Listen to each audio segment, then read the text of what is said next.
What's up mga kamote? So ito, biyahe time na tayo. Ayan, medyo makulimlim sa araw na to. Ayan. Di ko alam kung bakit. It's 2 o'clock pa lang naman 2:30 ng hapon. Pero medyo madilim at makulimlim. Uulan na naman yan. Kaya nakaready na rin ako. Ayan. Balot na ng mga plastic. So, yun. Last night kasi, pinalabas na yung scene na inano namin ni Edgardo Supang yung sa I Wonder. So ito na siya, papapanood ko lang sa inyo, sana magustuhan nyo ang walang kwenta kong acting.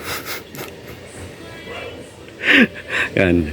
Sa isang segment lang naman yung ipapalabas ko sa inyo kasi nandun lang naman ako, yung ibang segment kasi hindi na ako kasama doon. So bago nyo mapanood, isang malupit na intro muna tayo. Okay, sana magustuhan nyo. Let's go.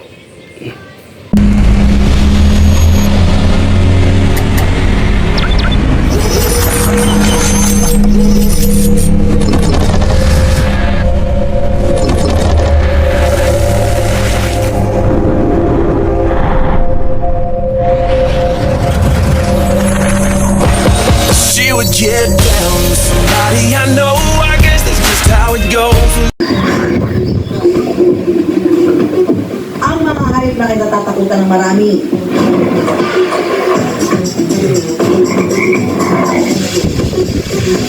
Hindi lang daw basta kinakain ng iba.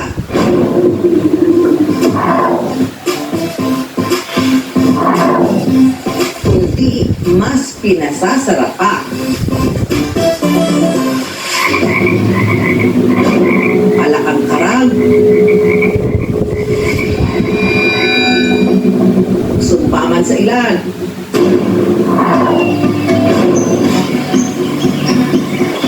Pero sa bukid noon, panlaman daw ng tiyan. Lamig tayo. Mga ka-wonder, pansin niyo rin ba na tuwing nanonood kayo ng balita?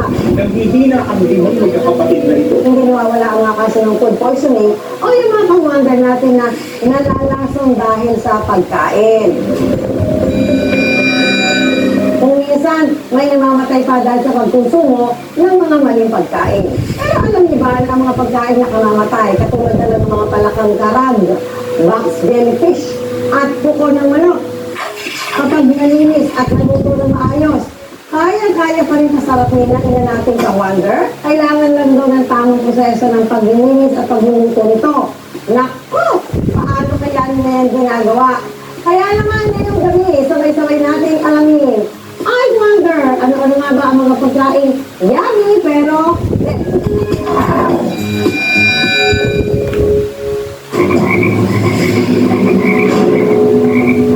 Sino ba namang hindi matatakot sa Cape Toad? O yung palakang karag. Ang balat nito bukol-bukol at magaspang kumpara sa ibang palaka. Pero higit sa itsura, ang matindi rito ang taglay nitong lason. Kapag kinain daw kasi ito, lalabas ang pilag gatas na kung tawagin ototoxins, na siyang lasong umaatake sa puso ng tao at maaari maging sanhi ng pagkamatay. Ganyan daw ang sinapit ng 36 na taong gulang sa Mariveles, Bataan na si Dennis na nalasong sa balakang karag. Sariwa pa sa mga alaala ni Manny ang paghihirap ng kanyang anak. Si Dennis dapat yan ay kasama ko papuntang Sambales. Dumating yung bayaw, inayang nag-inom.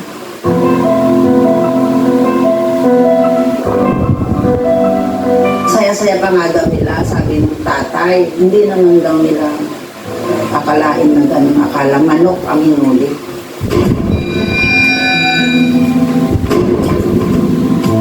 Sumakit ang tiyan, sumakit ang dibdib niya. Sa buro na nauwi ang masaya lang sanang inuman lang kasama ang kanyang bayaw at kaibigan. Kung ang iba takot sa palakang karag. Ang isang ka-wonder natin dito sa Bukidnon, imbis na iwasan, kanya pa itong inaabangan. Hindi lang basta para hulihin, kundi para lutuin at kainin.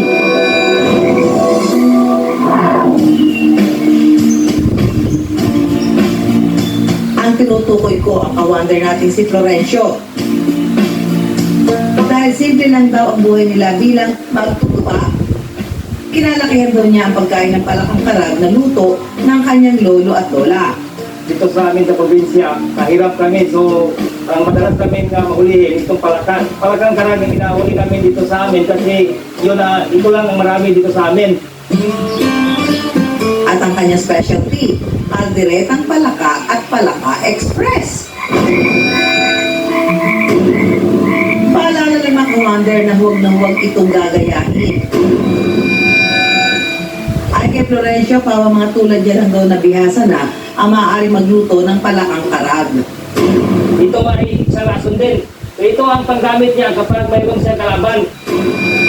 Mayroon siyang lason. Kailangan ingatan nyo kapag katay kasi kapag pumasok sa mata nyo, makapunta to.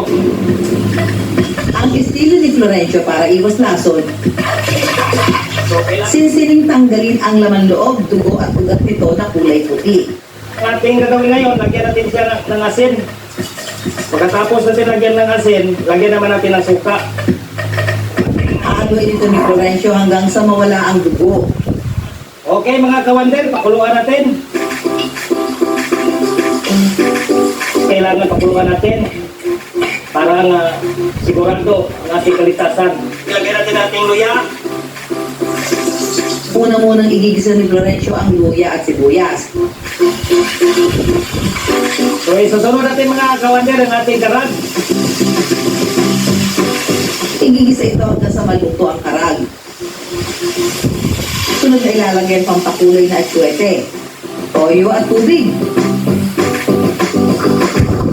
Ahayaan itong gumulo hanggang sa manuot ang lasa ng mga sangkap. Ilagay na natin ang ating carrots at saka patatas. Pagkatapos ng ilang minutong pagpapakulo, luto na ang kalderetang karag. Luya naman. Para naman sa Palaka Express, una munang igigisa ni Florencio ang luya at sibuyas. Saka ilalagay ang palaka. Sunod na ilalagay ang bagyo beans at sili. Saka lagyan natin ng gata. Ahayaan itong kumulo hanggang sa maluto. Lalagyan ng kaunting pampalasa. At pagkatapos ng ilang minuto, ready to serve na ang Palaka Express. Pagkatapos iluto ang nagsasarapang karag dishes, ihahain na ito ni Florencio sa kanyang mga kaibigan para kanilang pagsaluhan. Kaliritang karag. Laki kayo.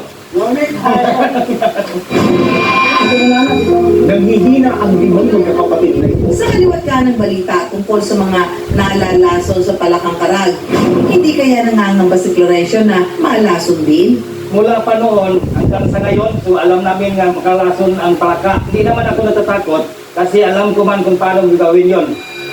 Ayon naman sa eksperto, Hindi na ka magagay, huwag mo nang kainin mismo yung palakang karag kasi hindi mo alam baka dun sa preparasyon niya, yung toxin na yun, sumama pala dun sa ibang parte ng katawan niya. At kapag sinabi nating toxin, talagang sobrang delikado nito kahit maliit na amount lang.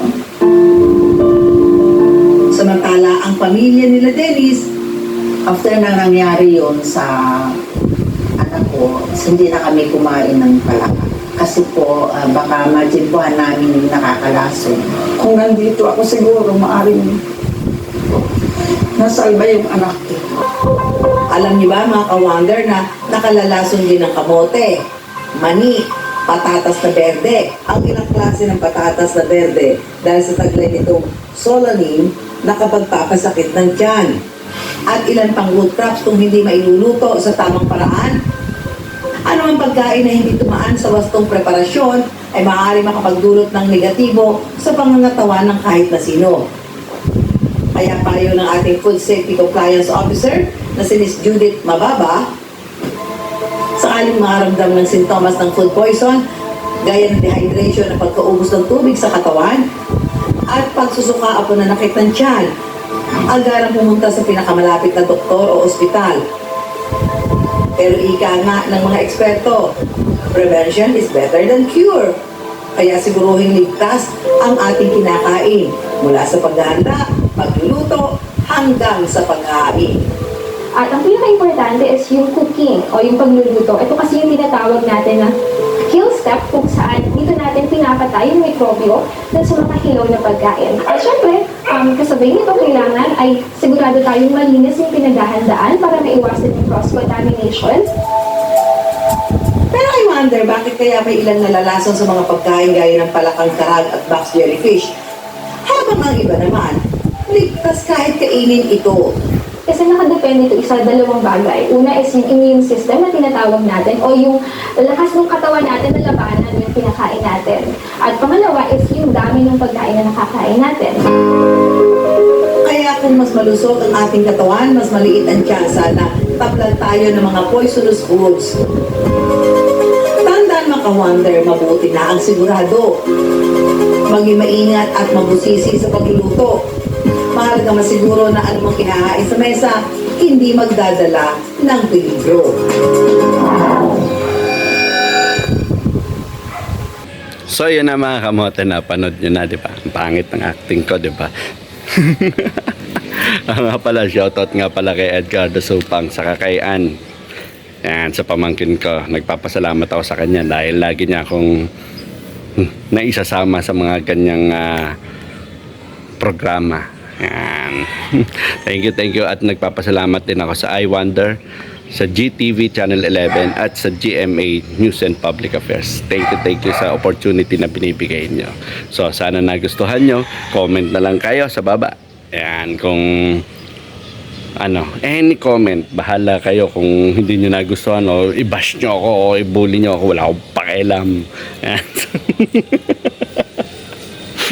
So, yun. Nagpapasalamat ako sa inyo na mga nanood. Yan. Thank you. So, hanggang dito na lang muna ang vlog natin. Basta lagi nyo lang tatandaan, ride safe, keep safe, at huwag kamot sa daan. Okay? Ingat! Bye!